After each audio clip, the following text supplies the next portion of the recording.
Информационная программа «Новости» в студии Сульхия Азими. Здравствуйте. Объявление 2022-2026 годов годами развития промышленности заложит прочную основу для реализации процесса ускоренной индустриализации страны. В 2021 году в стране были сданы в эксплуатацию новые промышленные предприятия и цеха с более 5000 новыми рабочими местами. Рост промышленного производства составил 22%.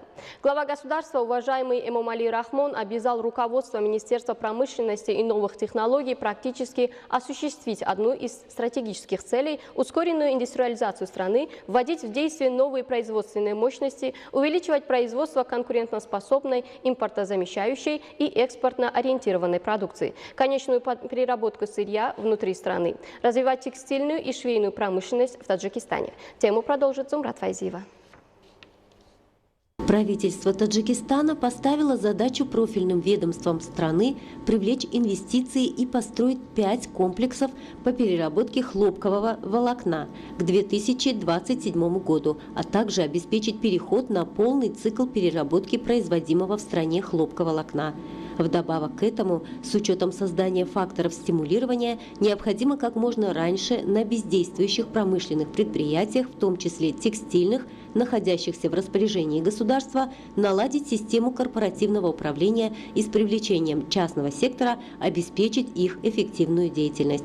По данным профильных ведомств экономического блока страны, на территории республики функционирует свыше 100 хлопкоочистительных фабрик, производящих более 100 тысяч тонн хлопковолокна, из которых текстильными предприятиями республики перерабатывается лишь порядка 20 тысяч тонн в год. В прогнозе основных макроэкономических показателей Республики Таджикистан на 2021-2023 годы планируется сократить экспорт хлопковолокна в ближайшие 3 года на 20 тысяч тонн. В 2021 году планировалось экспортировать 70 тысяч тонн волокна на сумму $102,5 миллиона.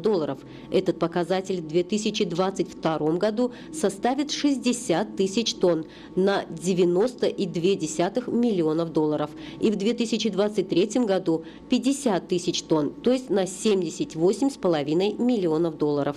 По статистическим данным, за 11 месяцев 2021 года экспортировано свыше 88,7 тысяч тонн на сумму более $174,2 миллиона. Этот показатель более чем на 18 тысяч тонн волокна или на сумму свыше $71,7 миллионов от прогнозов по сокращению волокна на весь 2021 год. Таким образом, если до 2027 года в стране будет налажен полный цикл переработки хлопковолокна, то в последующие годы на экспорт будет отправляться только готовая продукция. Зумрат Файзиева, Дильшоди Хушвак, новости.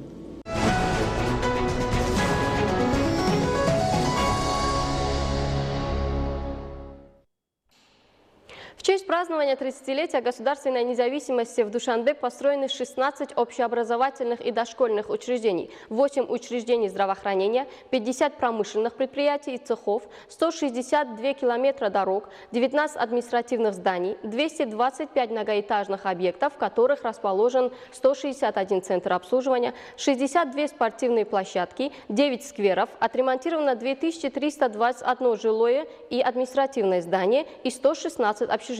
Согласно генеральному плану города Душанбе, в столице развернуто масштабное строительство различных объектов. Сотни торгово-сервисных, образовательных и социально-культурных зданий уже сданы в эксплуатацию. Продолжается возведение высотных жилых домов и других объектов с использованием национальных элементов. За последние несколько лет в свете поручений и указаний президента Республики Таджикистан, уважаемого Эмомали Рахмона, руководство исполнительного органа государственной власти города Душанбе активизировало работу по созиданию и благоустройству столицы, что позволило в кратчайшие сроки превратить Душанбе в процветающий мегаполис. В эти дни на высоком качественном уровне продолжается строительство объектов различного назначения. Так, на улице Айни возведены высотные здания с торговыми и сервисными центрами, которые отличаются своими национальными элементами и орнаментами. целью генерального плана города Душанбе, основные задачи которого включают два этапа. Первый этап до 2025 года и этап реализации до 2040 года, безусловно, является создание комфортных условий жизни для горожан и соответствие столицы к современным требованиям. Расширение проектируемой площади земель и строительство высотных административных и жилых зданий с современным мировым дизайном будет продолжаться до 2040 года. Сегодня в мире продолжается новая волна коронавирусной инфекции, поэтому президент Республики Таджикистан, уважаемый Эмомали Рахмон, поручил расширить процесс вакцинации целевых групп населения, так как единственным эффективным способом профилактики этого заболевания является вакцинация. Так, по состоянию на 20 января 4 миллиона 355 тысяч 582 человека или 75,6% граждан страны вакцинированы против нового коронавируса COVID-19. На сегодняшний день вторую дозу вакцины в стране получили 3 миллиона 636 тысяч 802 человека, что составляет 63,1%. Напомним, что решением Республиканского штаба по усилению противоэпидемических мер по предотвращению распространения инфекции COVID-19 от 3 июля 2021 года в Таджикистане вакцинация против коронавируса стала обязательной для граждан старше 18 лет. Лицам, не получившим вакцины от коронавируса, следует обратиться за медицинской помощью к семейному врачу или в местное медицинское учреждение. Вакцина гражданам страны предоставляется на бесплатной основе. Третьей дозой вакцины против COVID-19 охвачены медицинские работники. Согласно плану, после медиков третьей дозой вакцины будут вакцинированы граждане старше 60 лет, люди с хроническими неинфекционными заболеваниями. В течение 2011-2020 годов в стране построено около 3000 спортивных объектов. Из общего количества объектов, построенных в честь 30-летия государственной независимости, 23% составляют объекты сферы спорта, что свидетельствует о внимании и заботе государства и правительства по отношению к подросткам и молодежи. Правительство Республики Таджикистан утвердило новую государственную программу развития физической культуры и спорта в Республике Таджикистан на 2022-2026 годы. Программа разработана для развития физической культуры и различных видов спорта, а также является логическим продолжением комплексной программы развития физической культуры и спорта в Республике Таджикистан на 2017-2021 годы. Согласно принятой новой государственной программе, предусматривается увеличение количества граждан, систематически занимающихся спортом. Спортивная инфраструктура в стране развивается, и ее количество достигло 10 218 единиц. В то же время большое количество подрастающего поколения молодежи обратились к спорту. Физкультура и спорт являются одним из лучших способов обеспечения единства населения, укрепления дружбы между людьми и странами мира, служит важным фактором в мировоззрении человека, а также формирует здоровый образ жизни. Поэтому физическая культура и спорт признаны одним из приоритетных направлений социальной политики правительства страны, которая стимулирует обеспечение популярности физической культуры и спорта, укрепление здорового образа жизни, подготовку профессиональных таджикских спортсменов к участию в престижных международных соревнованиях. Современный спорт неуклонно развивается в мире, и для достижения высоких спортивных результатов на международной арене особое внимание уделяется прежде всего подготовке специалистов с новыми методами работы. Дальнейшее развитие сферы физической культуры и спорта требует дополнительных и комплексных мер. В течение 2011-2020 годов в стране построено около 3000 спортивных объектов.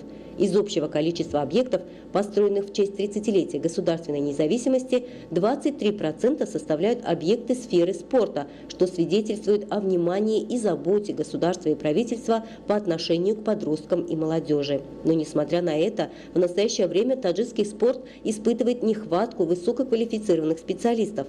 В республике нет спортивных психологов, а также плохо организовано спортивное медицинское обслуживание. Если даже в столице и в центрах регионов есть спортивные диспансеры, они не отвечают требованиям современной спортивной медицины, так как в них нет спортивных врачей и надлежащего оборудования. Также необходимо разработать и внедрить новые программы физического воспитания для учреждений дошкольного, общего и среднего образования, профессионального и высшего профессионального образования. Кроме того, современные специалисты рекомендуют поощрять физическую культуру в различных учреждениях и сооружать дополнительные спортивные объекты. Зумрат Вайзиева, Дильшоди Хушвак. Новости.